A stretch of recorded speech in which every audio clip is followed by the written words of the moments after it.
Guys, back for another video today. Not video game related, but I do have to talk about one video game topic real quick. I've been playing a ton of Dragon Quest VIII, even though it looks like an N64 game. Maybe it's my fault for playing it on the 2DS, but having a lot of fun with it. Initially I was going to return it because it didn't even come with a cartridge, bonus cartridge containing the Final Fantasy XII remake. So, like, what's the fucking point of owning this? Am I right? But yeah, I have a lot to say about the Dragon Quest series. I'm kind of the antithesis of every other fucking YouTuber that just gargles on this fucking game's cock. Or not this game, but this franchise. I like the Dragon Quest games, and I have all of them for the DS and the 3DS, but my opinion is much, much different than most people's on the series as a whole, and I might touch on that in another video. That said, I am playing this, I am enjoying it, and this is what most of my, video game time is going towards right now. But now I'm going to do something Ball Nick had mentioned to me on Facebook. He asked me if I'd ever considered filming a Scream Factory collection video, and I'd already done that, but I just hated it, so I'm going to redo it. And hopefully this one goes better. First thing I'm going to show is right here. It actually has to be sent back, which is a huge disappointment. I'll show it real quick. It is the Ninja 3, the Domination here. Awesome ninja movie that unfortunately is completely damaged. It looks like it was ran over by a forklift or something, so that's going back. But I was really excited to watch it too, so that sucks. But the rest of this stuff is all my Scream Factory / Shout Factory releases. First thing I'm going to show here is Anti-Birth. Brand new film starring Chloe Sevigny, who's one of my favorites, of course.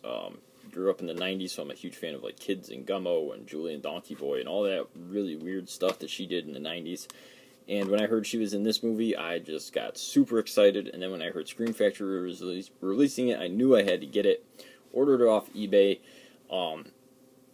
With the intentions of trying to get it early, but then I found out it was going to be pretty well distributed, so I tried to cancel my release, or cancel my order, and the eBayer wouldn't let me, and I was like, what the fuck? And then when I came in, I was like, whatever, I'm just happy to have it, even though I overpaid, and shipping took weeks, and it was supposed to be here before it came out, so that didn't even happen. But then I noticed there's a fucking hole in the UPC that wasn't in the description anywhere, and it's a reversible cover, so that fucking burned my ass. And I tried to fucking contact the seller, and he wouldn't even reply. So I'm going to have to replace this, just the OCD in me. Because if I ever want to turn the cover around, I can't because there's a big fucking hole in it. But the movie itself, highly, highly recommended. Really love the movie. Awesome soundtrack. Stuff on there by Suicide, Dead Moon, Eric Copeland. Really cool stuff. Movie's super fucking trippy and weird. I loved it. I thought it was fucking super cool. So, that's the first thing I'm going to show. The rest, that was obviously Scream Factory, but the next two I'm going to show are Shout Factory releases. They're the only Shout Factory releases I have. Q, the Winged Serpent. Big fan of the director of this one. And this film kind of gets knocked up quite a bit, but I really like it. I think it's a lot of fun. It also stars Michael Moriarty, who's like one of my favorite actors of fucking all time. He's so over the top and just insane. And, yeah, I really enjoy this movie. So, it's super cheap. It's a blast. And, like I said, Michael Moriarty is just, batshit nuts in all his movies. So, yeah, good stuff there if you're into, like, giant monster movies. Next, this one I was actually surprised that Shout Factory released it. I always thought it was a Scream Factory release, and that is The Incredible Melting Man, which... terrible story, in my opinion. Terrible plot, terrible acting, but awesome special effects. Very, very good special effects. Plot sucks. It's a little bit kind of on the exploitation side, with just some like weird, random nudity and stuff, which doesn't bother me. But what bothers me is just the plot being so bad. But I still like the movie. But every time I watch this with like my wife. The first time I watched, or the only time I watched it with her, and then, like, with some of my friends, they're always like, why the fuck do you like this movie? This is terrible. But I like it because of the special effects, and I don't know, I just think it's a weird, cool movie. But apparently I'm kind of alone, because I feel like everybody I talk to about this movie, or I show this movie to, just thinks it fucking sucks. Let's see. The rest of this stuff's all Scream Factory. First thing I'm going to show here, or the next thing I'm going to show, is The Town That Dreaded Sundown. One of my friends said this was his favorite slasher movie of all time. I don't get it. I don't think it's a very good movie. I think it kind of blows. But, I mean, okay, that's not fair. It doesn't blow. It's decent. But it's just got the weirdest pacing and this, like, offbeat humor that doesn't make any sense. It's okay. It's just, I don't know. It was... Like, my friend that told me that, I was like, bro, you need to watch more slasher films, because this is definitely not the best. But the cool thing is it comes with a DVD of The Evictors, which I actually like this film quite a bit more. But Scream Factory just posted on Twitter that they're releasing The Evictors now on Blu-ray, so I'm sure I'll be picking that up. I did tweet them asking if the Blu-ray copy of The Evictors is going to come with a DVD of The Town That Dreaded Sundown, and they did not reply. So I take that as a no.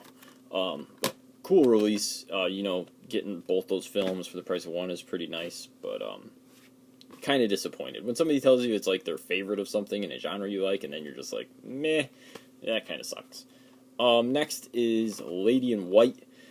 Not the greatest film in the world, but this has such a cool backstory. Like, there's, a park by my house, next to a beach that, like, my oldest daughter plays at when the weather's nice, and it's really cool. And there's actually this ghost story / urban legend lore surrounding an area right there, and this is a film kind of based on that lore, and it was even shot like in the same city. So when I heard about that, I was like, sweet, I gotta find this movie. And then when I found out that Scream Factory did a Blu-ray of it, I had to get it.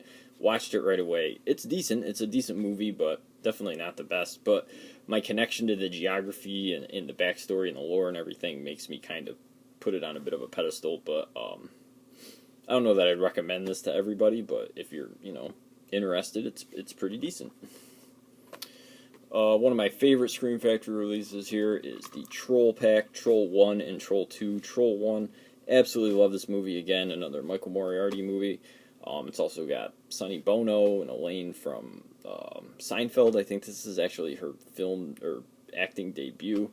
And it's a great movie. Troll 1 is a ton of fun. I love the movie. Troll 2, it's terrible. It is a bad movie. But again, I think it's a lot of fun, and I enjoy watching both these movies. And these are the type of movies I could watch both of them over and over again, because they're just both ridiculous. One is great in a bad way. The coolest part about this double feature is the first, I don't know, couple thousand or maybe 1,000 copies came with a full-length feature DVD of a documentary, Best Worst Movie, about Troll 2, so that's really cool, and it's fantastic documentary, and honestly, as many times as I've seen Troll and Troll 2, I didn't have to have this, but I really more or less bought it for that documentary. And then I ended up watching the documentary, and then I watched both these Troll films back to back. So I'm actually really, really happy with this purchase, and it's probably one of my favorites in my collection. Next is often regarded as probably the best Scream Factory double feature, and that is the TerrorVision / Video Dead.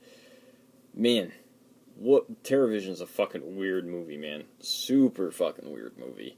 Video Dead's pretty decent, but TerrorVision is definitely the all-star here. It's about this... It's about swingers. I mean, there's not a ton of movie about swingers, and I just fucking love the premise. Love the crazy grandpa. The kid in this movie's kind of annoying, but... And I love the sister's boyfriend. He's like this metalhead guy. He like brings his demo tape in. It's just awesome. And again, Video Dead is also pretty decent. And it's got a ton of special features for both movies, which... You know, most of the double features by Scream Factory barely have any, so this is, like, really, really nice, really, really nice disc here.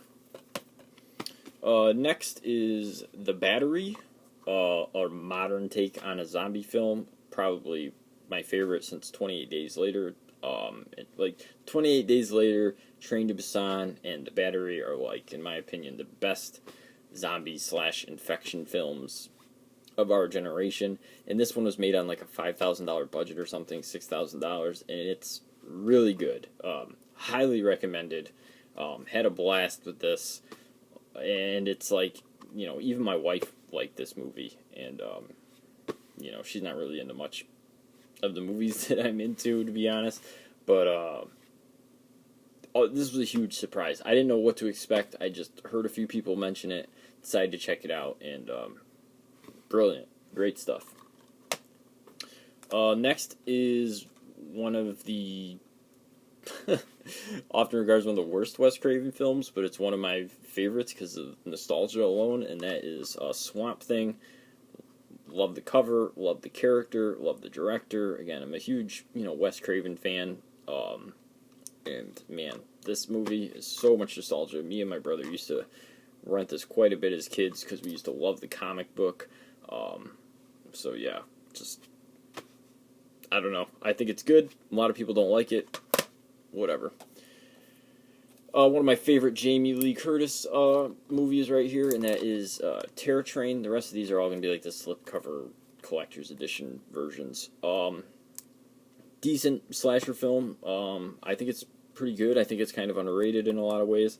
This could also double as an Ozzy Osbourne record cover, in my opinion, because to me this looks like Ozzy screaming. So it could be maybe a alternate cover for the Crazy Train single or something by Ozzy. But decent slasher film if you're into it. This Groucho Marx mask, I mean, it's just iconic to me. And I always remember this movie because of this mask and because I'm a big fan of movies that take place on trains. One that's kind of lost its luster over the years. I used to love this movie when I was younger, and now I don't think it holds up that well. And that is The Return of the Living Dead. I always just kind of like this because of the punks in the movie. It was to see the punk subculture, when I was a kid, you had to search it out. The internet didn't exist. Punk wasn't at the tip of your fingertips. It was a subculture that you either had to immerse yourself in by going to shows and stuff, or maybe you saw it in some films or something. It wasn't something you saw had access to as easily. I used to have to send out for records. I couldn't just watch them on YouTube, or I had to go to shows to interact with punks. There wasn't forums and shit. It was just different, everything's different now because of the fucking internet.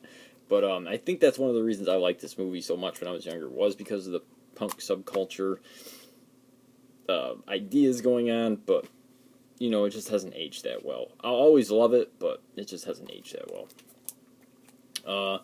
One of my favorite movies of all time here, got this super cheap, it's $6 on eBay. Mad Max. I know there's a box set out there, but really, this one and Fury Road for me are kind of my favorites. I don't need the box set. This really is the only one I feel I need to own, but absolutely brilliant movie, and love that cover art too. This one I just watched last night. I remember as a kid renting this, and me and my friends were disappointed. We thought it sucked. And one of my friends read the book in high school, I believe. I don't remember reading it in high school, but there was there's that nerdy girl with big boobs that was really quiet, that was in one of your classes, that wasn't really that popular, but she was still pretty, kind of hot. Well, there was one of those girls in my English class for sure, and man, she used to write all my fucking papers for me and stuff. This is the best. And I got to see her boobs multiple times, which was, really cool. But, even if we were assigned to read this book, she probably did all my homework for me anyway. But The Serpent in the Rainbow, I thought it was great, man. I didn't like it, when we rented it in, high school. But rewatching it last night, big fan. Very, very good movie.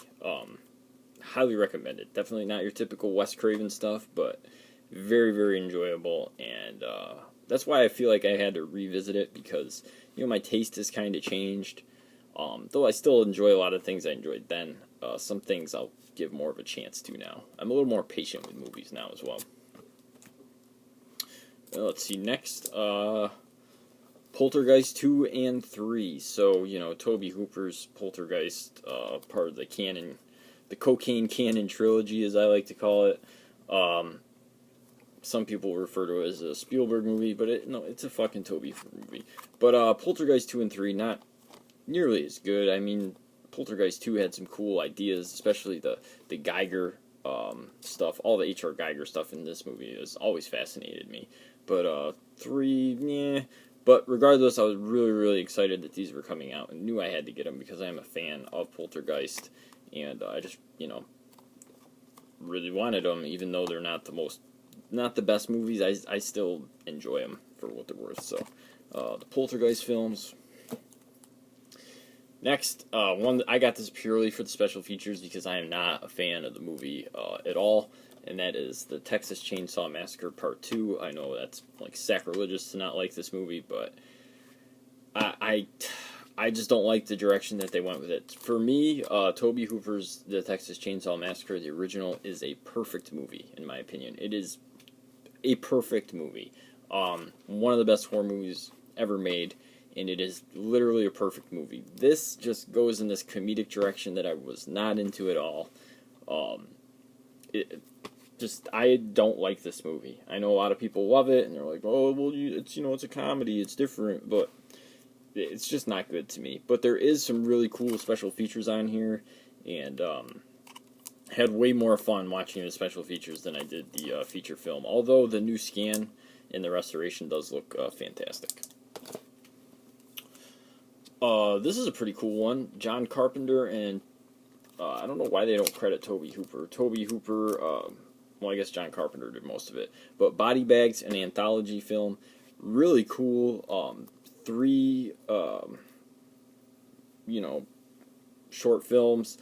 The best, of course, being the one with the guy that grows the hair. That is just fucking bizarre. I think Carpenter did 3, and then Hooper did 1. I think. Regardless, very cool anthology film. Special features on this are pretty weak, but really the biggest disappointment for me is with these Scream Factory releases. Usually you get this newly commissioned artwork and then the reversible original artwork, and I like to keep the newly commissioned artwork outside and the old school, artwork actually in the DVD case. But this one, I guess they couldn't get the rights to the old artwork, so that was kind of a bummer because the old artwork's really fucking cool. But still, I know it's not the best John Carpenter film in the world, but still pretty decent. It's fun. Let's see. We got some Clive Barker stuff here. Nightbreed.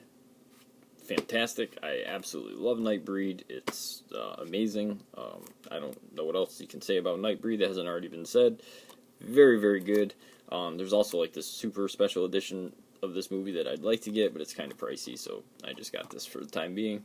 And the underrated Clive Barker's Lord of Illusions. Awesome movie. I fucking love this movie. I don't know why this movie doesn't have more of a following. I think it's absolutely fantastic. Weird film noir, Manson family style, just awesome stuff there.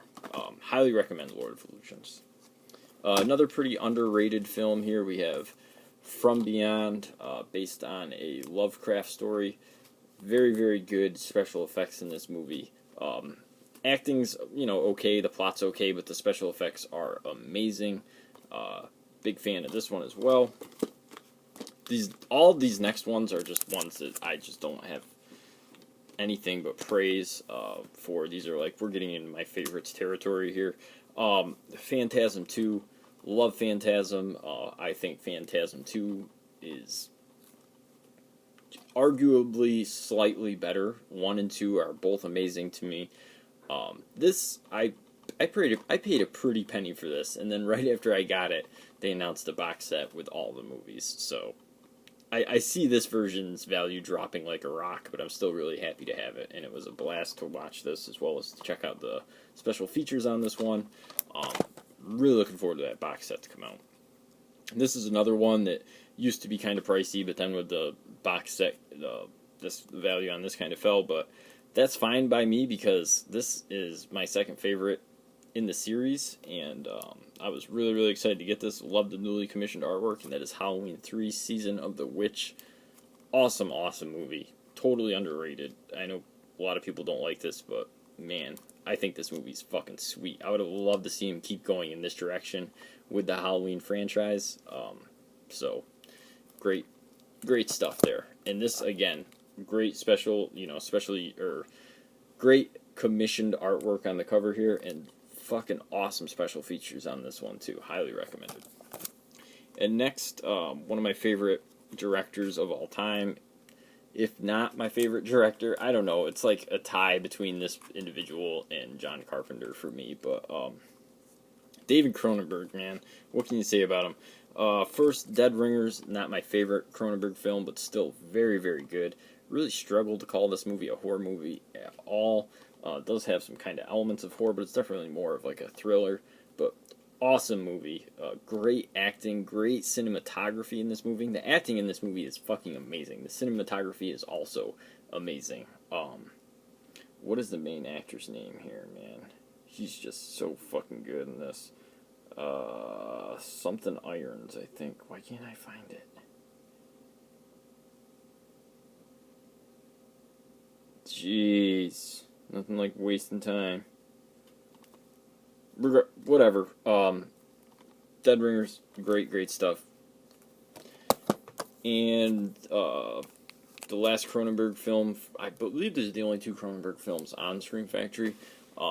Rabid, one of his earlier movies, really fucking bizarre shit on here. I think it's pretty good, but man, is it fucking weird. There's like this dog dick thing that just freaks me out.